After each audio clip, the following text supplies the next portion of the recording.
안녕하세요. 오늘도 행복한 시간, 책과 함께 하는 소설입니다.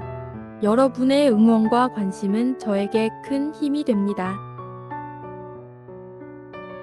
오늘 여러분과 함께 할 작품은 미국의 고전 문학 중에서도 특히 가을과 할로윈 분위기에 완벽하게 어울리는 워싱턴 어빙의 슬리피 할로우의 전설을 준비했습니다. 낡은 서적을 펼치듯 느긋한 이카보드가 겪게 될 풍요롭고도 기이한 여정을 함께 따라가 보시겠습니다. 오늘 이야기 끝까지 함께 해주세요.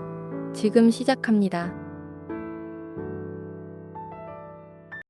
낮게 돌출된 처마는 전면을 따라 베란다 피아자를 형성하고 있었으며 날씨가 나쁠 때는 막을 수 있게 되어 있었습니다. 그 아래에는 도리개, 마구, 다양한 농기구, 그리고 이웃강에서 고기 잡는 그물이 걸려 있었습니다. 여름에 사용하기 위한 깅의자들이 양옆에 만들어져 있었고 한쪽 끝에 커다란 물레와 다른 쪽 끝에 버터 제조기 등 이 중요한 현관이 다양한 용도로 사용될 수 있음을 보여주었습니다. 이카보드는 이 베란다를 지나 경이로움에 차서 홀로 들어섰는데 이곳은 저택의 중심을 이루며 평소 거주하는 공간이었습니다. 이곳에는 긴 찬장 위에 배열된 눈부시게 빛나는 백납 접시들이 그의 눈을 현혹했습니다. 한쪽 구석에는 털실을 뽑기 위해 준비된 거대한 양모자루가 서 있었고 다른 쪽에는 방금 직조기에서 나온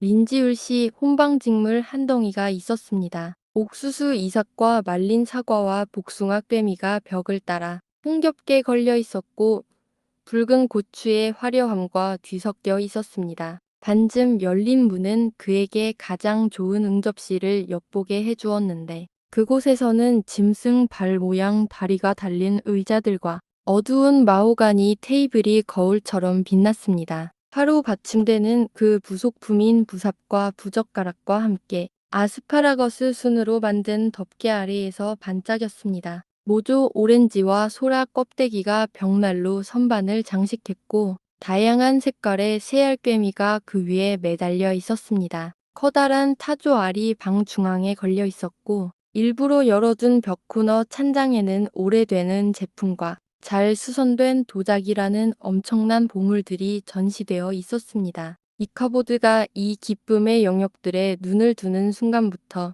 그의 마음의 평화는 끝이 났고 그의 유일한 관심사는 반타셀에 비할 데 없는 딸의 애정을 어떻게 얻을까 하는 것이었습니다. 그러나 이 시도에서 그는 옛날의 편력 기사가 일반적으로 겪는 것보다 훨씬 더 현실적인 어려움을 겪었습니다. 옛 기사들은 고작 계약, 오인, 압업사, 불 뿜는 용과 같이 쉽게 정복되는 적수들과만 싸웠고 마음속의 승려가 감금된 성체의 본체까지 쇠와 옵쇠의 문, 다이아몬드처럼 단단한 벽을 뚫고 나아가기만 하면 되었는데 이 모든 것을 그는 마치 사람이 크리스마스 파이의 중심으로 길을 내는 것처럼 쉽게 달성했으며 그런 다음 숙녀는 당연한 일처럼 그에게 손을 내밀었습니다. 반면 이카보드는 변덕과 기행의 미로로 둘러싸여 끊임없이 새로운 어려움과 장애물을 제시하는 시골 교염녀의 마음을 얻어야 했으며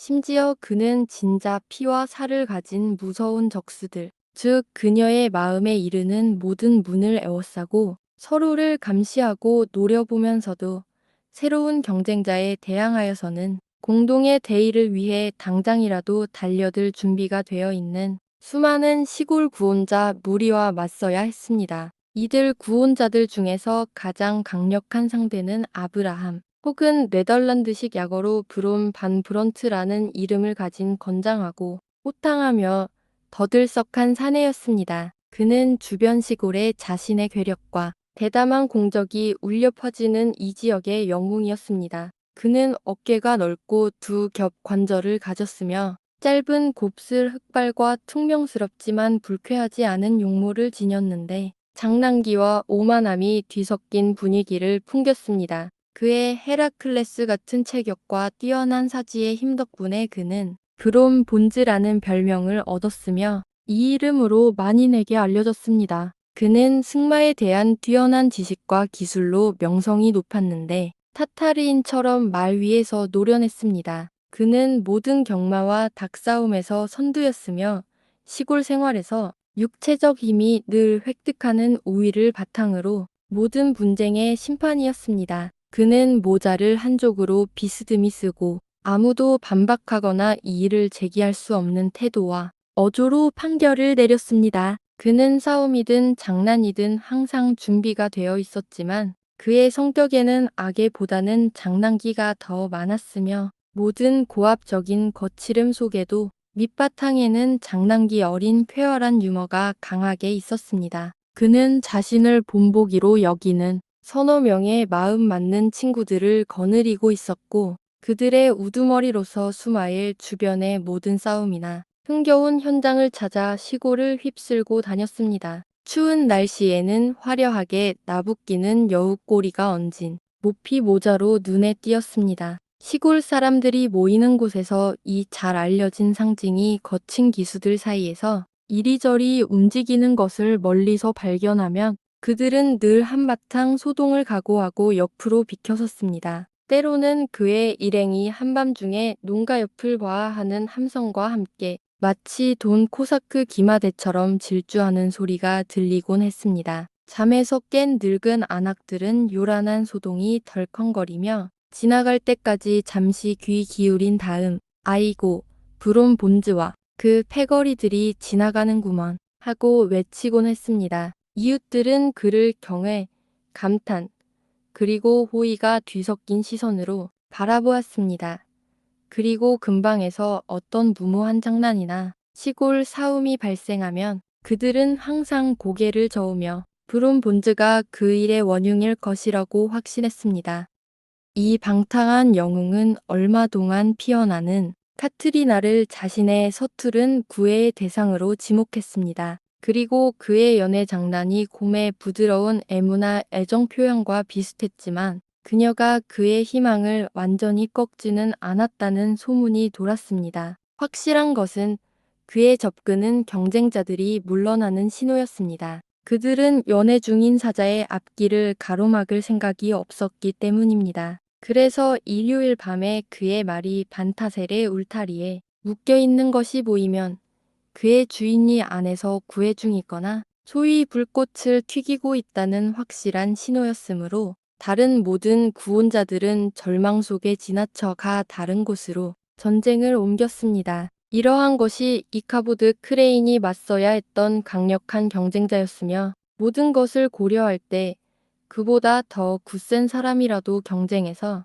움츠러들었을 것이고 더 현명한 사람이라면 절망했을 것입니다. 하지만 그는 천성적으로 유연함과 끈기가 행복하게 혼합된 성격이었습니다. 그는 모습과 정신에 있어 쉽게 휘어지지만 질긴 막대기와 같았습니다. 휘어지더라도 결코 부러지지 않았으며 아주 작은 압력 아래에서도 고개를 숙였지만 그 압력이 사라지는 순간 그는 다시 꼿꼿해졌고 예전처럼 머리를 높이 들었습니다. 경쟁자에게 공개적으로 도전하는 것은 미친 짓이었을 것입니다. 왜냐하면 그는 그 성격 급한 연인 아킬레스처럼 자신의 구애를 방해받는 것을 용납할 사람이 아니었기 때문입니다. 따라서 이카보드는 조용하고 은근히 스며드는 방식으로 접근했습니다. 그는 찬송가 교사라는 자신의 신분을 이용하여 농가에 자주 방문했습니다. 이는 연인들의 길에 종종 걸림돌이 되는 부모의 간섭을 염려할 필요가 없었기 때문입니다. 발트반 타셀은 마음 편하고 관대한 사람이었습니다. 그는 심지어 자신의 파이프보다 딸을 더 사랑했고 이성적인 사람이며 훌륭한 아버지답게 모든 일에서 딸의 뜻대로 하도록 내버려 두었습니다. 그의 유능한 작은 아내 역시 집안 살림을 돌보고 가금류를 관리하는 일로 할 일이 충분했습니다. 현명하게도 그녀는 오리와 거위는 어리석은 것들이라 돌봐야 하지만 딸들은 스스로 자신을 돌볼 수 있다고 말했기 때문입니다. 그리하여 바쁜 부인이 집안을 분주하게 돌아다니거나 베란다 한쪽 끝에서 물레를 돌리는 동안 정직한 발트는 다른 쪽 끝에 앉아 저녁 파이프 담배를 피우며 양손에 칼을 들고 헛간의 꼭대기에서 바람과 가장 용감하게 싸우는 작은 목재 전사의 활약을 지켜보곤 했습니다. 그러는 동안 이카보드는 커다란 느릅나무 아래 우물가 옆이나 연인의 웅변에 매우 유리한 시간인 황혼을 따라 거닐면서 딸에게 구애를 계속했습니다. 저는 여성의 마음이 어떻게 구애되고 얻어지는지 안다고 공언하지 않겠습니다. 저에게 그것들은 항상 수수께끼이자 감탄의 대상이었습니다. 어떤 이들은 단 하나의 취약점 혹은 접근할 수 있는 문만 가지고 있는 듯하지만 다른 이들은 수천 개의 통로를 가지고 있으며 수천 가지 다른 방식으로 사로잡힐 수 있습니다. 전자를 얻는 것은 기술의 큰 승리이지만 후자를 계속 소유하는 것은 훨씬 더 위대한 지휘력의 증거입니다. 왜냐하면 남자는 모든 문과 창문에서 자신의 요새를 위해 싸워야 하기 때문입니다. 따라서 수천 개의 평범한 마음을 얻는 자는 어느 정도 명성을 얻을 자격이 있지만 묘염녀의 마음을 논란 없이 지배하는 자야말로 진정한 영웅입니다. 확실히 이는 강력한 브론 본즈의 경우는 아니었습니다. 이카보드 크레인이 구애를 시작한 순간부터 전자의 관심은 명백히 감소했습니다. 그의 말은 더 이상 일요일 밤에 울타리에 묶여있는 것이 보이지 않았으며 브론 본즈와 슬리피 할로우의 교사 사이에는 점차 치명적인 불화가 생겨났습니다. 본성 속에 어느 정도 거친 기사도 정신이 있던 브롬은 기꺼이 이를 공개적인 전쟁으로 끌고 가 옛날에 가장 간결하고 단순한 논리력을 가진 편력 기사들의 방식대로 1대1 결투를 통해 숙녀에 대한 그들의 주장을 해결하고 싶어 했습니다. 그러나 이카보드는 자신의 적수가 우월한 힘을 가졌음을 너무나 잘 알고 있었기에 그와 대결할 엄두를 내지 않았습니다. 그는 본즈가 저 교사를 접어서 자기 학교 교실 선반에 올려놓을 것이라고 호언장담하는 것을 우연히 들었으며 그에게 기회를 줄 만큼 경솔하지 않았습니다. 이 완고하게 평화적인 태도에는 극도로 약을 올리는 무언가가 있었습니다. 이로 인해 브롬은 자신의 성향에 있는 시골적인 장난기를 발휘하는 것 외에는 다른 대안이 없었고 그의 경쟁자에게 촌스러운 골탕을 먹이기 시작했습니다. 이카보드는 본즈와 그의 난폭한 무리들에게 기발한 박해의 대상이 되었습니다. 그들은 그의 평화로웠던 영역을 괴롭혔습니다. 굴뚝을 막아 그의 찬송가 교실에 연기를 피워 쫓아냈고 버드나무 가지와 창문 말뚝이라는 강력한 잠금 장치에도 불구하고 밤에 학교에 침입하여 모든 것을 엉망진창으로 뒤집어 놓았습니다. 그래서 불쌍한 교사는 온 나라의 마녀들이 그곳에서 회합을 여는 것이 아닌가 생각하기 시작했습니다. 하지만 훨씬 더 짜증나는 일은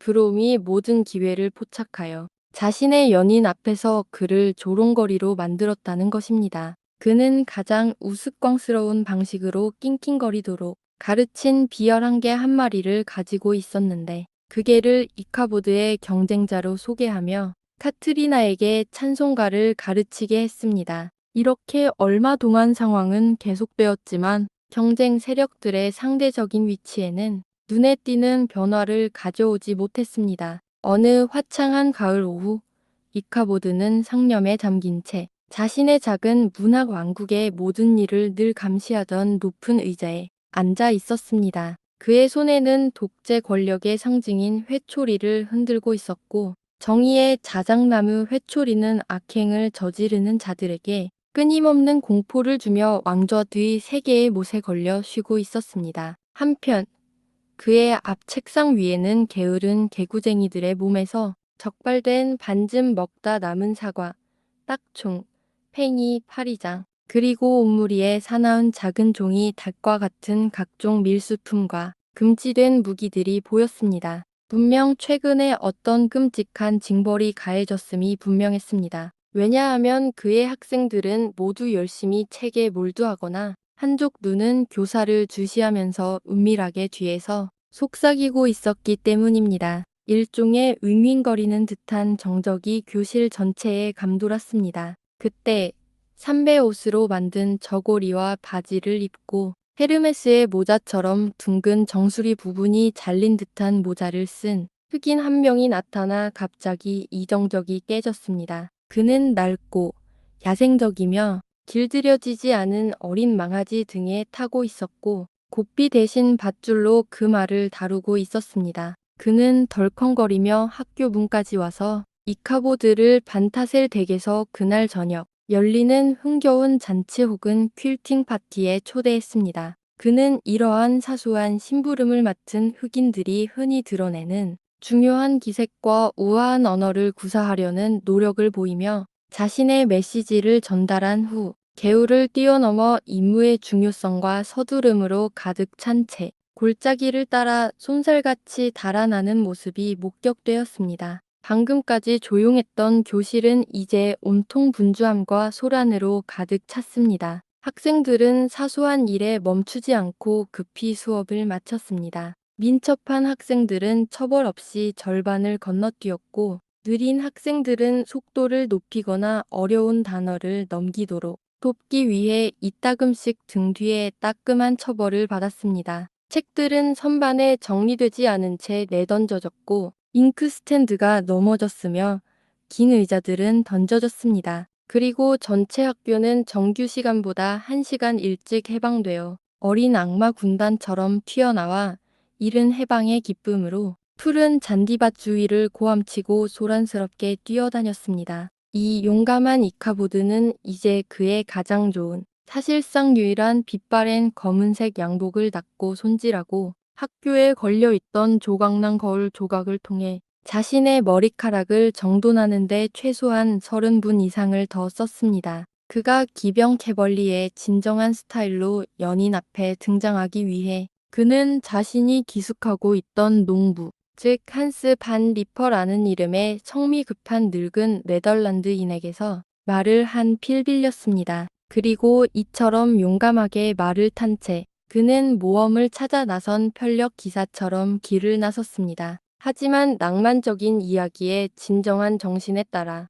재영웅과 그의 말의 모습과 장비에 대해 어느 정도 설명하는 것이 적절할 것입니다. 그가 타고 있던 동물은 낡은 쟁기용 말이었습니다. 그 말은 아기를 제외한 거의 모든 것을 극복하고 오래 살아남았습니다. 그는 야위고 털이 거칠었으며 양처럼 아래로 처진 목과 망치 같은 머리를 가졌습니다. 그의 빛바랜 갈기와 꼬리는 엉겅퀴로 뒤엉키고 매듭져 있었습니다. 한쪽 눈은 동공을 잃어 섬뜩하고 유령 같았지만 다른 쪽 눈에는 진정한 악마의 번득임이 있었습니다. 그럼에도 불구하고 그가 화약이라는 이름을 지니고 있었다는 사실로 미루어 볼 때 한때는 활력과 기계가 있었음에 틀림없습니다. 사실 그는 성미 급한 주인 반 리퍼가 가장 아끼던 말이었는데 반 리퍼는 맹렬한 기수였고 아마도 자신의 기질 일부를 이 동물에게 불어넣었을 것입니다. 이카보드는 그런 말에 딱 어울리는 모습이었습니다. 그는 짧은 등자를 사용하여 그의 무릎이 안장 앞에 둥근 부분까지 거의 올라왔습니다. 그의 날카로운 팔꿈치는 메뚜기처럼 비죽 튀어나왔습니다. 그는 채찍을 왕의 홀처럼 손에 수직으로 들고 있었고 말이 터벅터벅 걸을 때 그의 팔 움직임은 마치 한 쌍의 날갯짓과 흡사했습니다. 작은 양모 모자는 그의 코끝 위에 얹어 있었는데 그의 얼마 안 되는 이마 부분을 그렇게 부를 수 있었기 때문입니다. 그리고 그의 검은 외투 자락은 말꼬리까지 거의 펄럭였습니다. 한스 반 리퍼의 문을 터덜터덜 걸어 나오는 이카보드와 그의 말의 모습은 이러했으며 그것은 대낮에는 좀처럼 마주칠 수 없는 기괴한 모습이었습니다. 제가 말했듯이 화창한 가을날이었습니다. 하늘은 맑고 고요했으며 자연은 우리가 늘 풍요의 관념과 연결짓는 그 풍부하고 황금빛의 옷을 입고 있었습니다. 숲은 차분한 갈색과 노란색을 입었고 반면 일부 연한 종류의 나무들은 서리에 의해 오렌지, 보라, 진홍색의 눈부신 연료로 물들어 있었습니다. 줄지어 흘러가는 청둥오리떼가 하늘 높이 나타나기 시작했습니다. 다람쥐의 짖는 소리가 너도 밤나무와 히코리넌 나무숲에서 들려왔으며 인접한 그루터기 밭에서는 메추라기에 구슬픈 휘파람 소리가 간간히 들려왔습니다. 작은 새들은 작별 만찬을 즐기고 있었습니다. 그들의 흥겨움이 가득한 가운데 그들은 주변의 엄청난 풍요로움과 다양성 때문에 변덕스러운 듯 짹짹거리며 덤불에서 덤불로, 나무에서 나무로 펄럭이고 장난을 쳤습니다. 그곳에는 어린 사냥꾼들이 좋아하는 사냥감인 정직한 울새가 큰 불평하는 듯한 울음소리를 내고 있었고,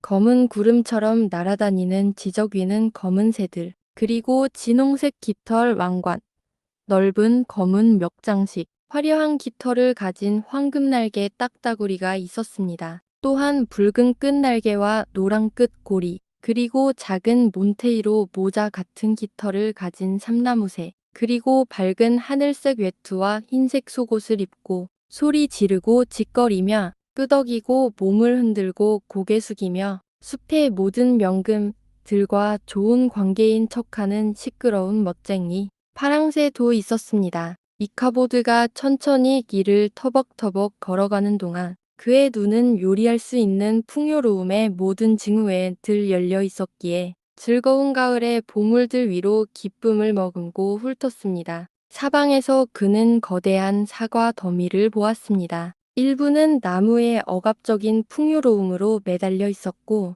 일부는 시장에 내놓기 위해 바구니와 통에 담겨 있었으며, 또 다른 일부는 사과주 아찻길을 위해 풍성하게 쌓여 있었습니다. 더 나아가 그는 인디언 옥수수가 가득한 밭을 보았는데, 금빛 이삭들이 잎사귀 덮개 사이로 살짝 엿보이며 케이크와 급조한 푸딩을 약속하는 듯 했습니다. 그 아래에는 노란 호박들이 누워 햇볕을 향해 탐스럽고 둥근 배를 드러내고 있었고, 가장 호화로운 파이에 대한 충분한 전망을 제공했습니다. 그리고 얼마 지나지 않아 그는 벌집의 향기를 내뿜는 향긋한 메밀밭을 지나쳤습니다. 그 광경을 보자마자 카트리나 반타셀의 섬세하고 작은 보조개 있는 손이 버터를 듬뿍 바르고 꿀이나 당밀로 장식한 맛있는 슬랩잭 팬케이크에 대한 부드러운 기대가 그의 마음을 스며들었습니다. 이처럼 많은 달콤한 생각과 설탕을 바른 가정으로 마음을 채우면서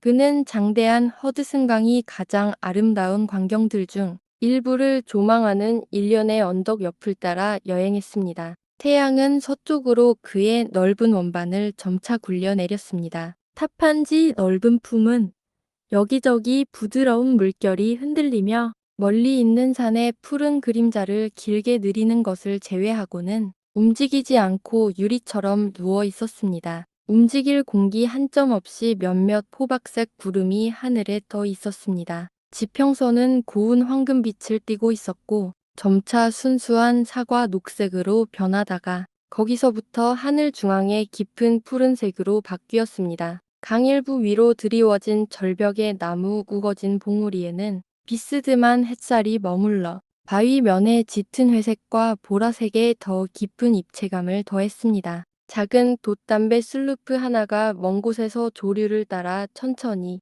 내려오고 있었는데 돛은 돛대에 쓸모없이 축 늘어져 있었습니다. 그리고 고요한 수면 위로 하늘의 반영이 희미하게 빛나면서 마치 그 배가 공중에 매달려 있는 듯 보였습니다. 이카보드가 반타셀 나리의 대저택에 도착한 것은 저녁 무렵이었는데 그는 그곳이 인근 지역의 자랑스러운 꽃들로 붐비는 것을 보았습니다. 홈스펀으로 만든 코트와 바지, 푸른 양말, 거대한 신발, 그리고 웅장한 백납버클을 착용한 피부가 가죽 같은 마른 체형의 나이 든 농부들이 있었습니다. 그들의 활기차고 주름진 작은 안악들은 촘촘하게 주름 잡힌 모자, 긴 허리에 짧은 가운, 홈스펀 속치마를 입고 있었으며 가위와 핀 쿠션, 그리고 화려한 캘리코 천으로 만든 주머니를 겉에 매달고 있었습니다. 건강하고 발랄한 아가씨들은 밀짚 모자, 멋진 리본 또는 어쩌면 흰색 원피스가 도시 문물의 징후를 보여주는 경우를 제외하고는 거의 어머니들만큼이나 구식이었습니다. 아들들은 크고 짧은 사각 치마형 코트에 놀라운 황동 단추를 줄줄이 달고 있었고 그들의 머리는 일반적으로 그 시대의 유행을 따라 댕기를 하고 있었습니다. 특히 뱀장어 껍질을 구할 수 있다면 더욱 그러했는데 이는 그 지역 전체에서 머리카락을 강력하게 기르고 강화하는 것으로 높이 평가되었기 때문입니다. 그러나 브론 본즈는 그 현장의 영웅이었습니다. 그는 자신이 가장 좋아하는 말 데어데블을 타고 모임에 왔는데 그 말은 그 자신처럼 기계와 장난기로 가득 차 있었으며 그 자신 외에는 아무도 다룰 수 없는 녀석이었습니다. 사실 그는 다루기 쉽고 잘 길들여진 마른 기계 있는 젊은이에게 합당하지 않다고 여겼기 때문에 항상 기술을 목숨의 위험에 빠뜨리는 온갖 속림수에 능한 성질 나쁜 동물을 선호하는 것으로 유명했습니다. 저는 제 영웅이 반타셀 저택의 정식 응접실에 들어섰을 때 황홀한 그의 시선에 펼쳐진 매력의 세계에 머물고 싶습니다. 그것은 풍요롭게 붉은색과 흰색을 드러내는 건강한 아가씨 무리의 매력이 아니라 풍요로운 가을에 차려진 진정한 네덜란드 시골 찻상의 충만한 매력이었습니다. 경험 많은 네덜란드 주부들에게만 알려진 다양하고 거의 형언할 수 없는 종류의 케이크가 산더미처럼 쌓인 접시들, 거기에는 든든한 도넛, 부드러운 오일 쿠크, 그리고 바삭하고 부서지는 크룰러가 있었습니다. 달콤한 케이크와 쇼트케이크, 진저 케이크와 꿀 케이크, 그리고 케이크에 온 가족이 총출동했습니다. 그리고 사과 파이, 복숭아 파이, 호박 파이가 있었으며 그 외에도 햄과 훈제 소고기 조각이 있었습니다. 게다가 자두, 복숭아, 배, 모과를 보존하여 만든 맛있는 음식들이 있었고 구운 청어와 구운 닭은 말할 것도 없었습니다. 이 모든 것이 한가운데서 김을 뿜어내는 어머니 같은 찻주전자와 함께 제가 나열한 것과 거의 똑같이 뒤죽박죽 섞여 있는 우유와 크림 그릇도 함께 있었습니다. 하늘이 이 표시를 축복하소서. 저는 이 반찬을 제대로 논할 숨과 시간이 부족하고 제 이야기를 계속하기에는 너무 조급합니다. 다행히도 이카보드 크레인은 그의 이야기꾼만큼 서두르지 않았고 모든 별미에 충분히 공평한 평가를 내렸습니다. 그는 친절하고 감사할 줄 아는 사람이었는데 그의 피부가 맛있는 음식으로 채워지는 것에 비례하여 그의 심장은 팽창했고 어떤 사람들이 술로 기분이 고조되듯이 그는 먹는 것으로 기분이 고조되는 사람이었습니다. 그는 먹으면서도 거대한 눈을 주변으로 굴리고 이 거의 상상할 수 없는 호화로움과 화려함의 모든 장면에 자신이 언젠가 주인이 될 수 있다는 가능성에 낄낄거리는 것을 멈출 수 없었습니다. 그때 그는 오래된 학교에 얼마나 빨리 등을 돌릴지 한스 반 리퍼와 다른 모든 인색한 후원자들의 면전에 손가락을 튕길지 그리고 감히 자신을 동료라고 부르려는 더돌이 교사를 문 밖으로 걷어차 버릴지 생각했습니다. 늙은 발투스 반타셀은 추수반월처럼 둥글고 쾌활하며 만족과 좋은 유머로 부풀어 오른 얼굴로 손님들 사이를 돌아다녔습니다. 그의 환대하는 관심은 잘 받지만 표현력이 풍부했으며 악수, 어깨 두드리기, 큰 웃음, 그리고 자, 마음껏 드십시오. 라는 강력한 권유로 제한되었습니다. 이제 공용실, 즉 홀에서 들려오는 음악 소리가 사람들을 춤으로 불러 모았습니다. 연주자는 반세기 이상 이웃을 돌아다니며 연주해 온 늙은 흰머리의 흑인이었습니다. 그의 악기는 그 자신만큼이나 얇고 달아 있었습니다. 그는 대부분의 시간 동안 두세 개의 현을 긁어댔고 활의 모든 움직임에 머리 움직임을 동반했습니다. 새로운 커플이 춤을 시작할 때마다 그는 거의 땅에 닿을 듯 고개를 숙이고 발을 구르곤 했습니다. 이카보드는 자신의 가창력만큼이나 춤 실력에도 자부심을 느꼈습니다. 그의 어떤 사지, 어떤 섬유도 놀고 있지 않았습니다. 그의 헐렁한 몸이 완전히 움직이며 방을 덜컹거리는 모습을 보았다면 당신은 춤에 축복받은 수호성린인 성 비투스 자신이 눈앞에서 몸짓을 하고 있다고 생각했을 것입니다. 그는 모든 흑인들의 감탄을 샀습니다. 농장과 이웃에서 모든 연령과 크기의 흑인들이 모여들어 모든 문과 창문에서 빛나는 검은 얼굴의 피라미드를 형성하며 흰 눈알을 굴리고 귀에서 귀까지 이를 드러낸 채 웃는 줄을 보여주며 이 광경을 기쁘게 바라보고 있었습니다. 개구쟁이들을 채찍질하는 교사가 어찌 활기차고 즐겁지 않을 수 있었겠습니까? 화려한 만찬과 흥겨운 춤으로 가득 찬 슬리피 할로우의 잔치는 이카보드 크레인에게 인생 최고의 밤으로 보입니다. 그의 마음은 카트리나와 그녀의 풍요로운 재산에 대한 희망으로 부풀어 오릅니다. 오늘 이야기 여기까지입니다. 끝까지 함께 해주셔서 감사드립니다.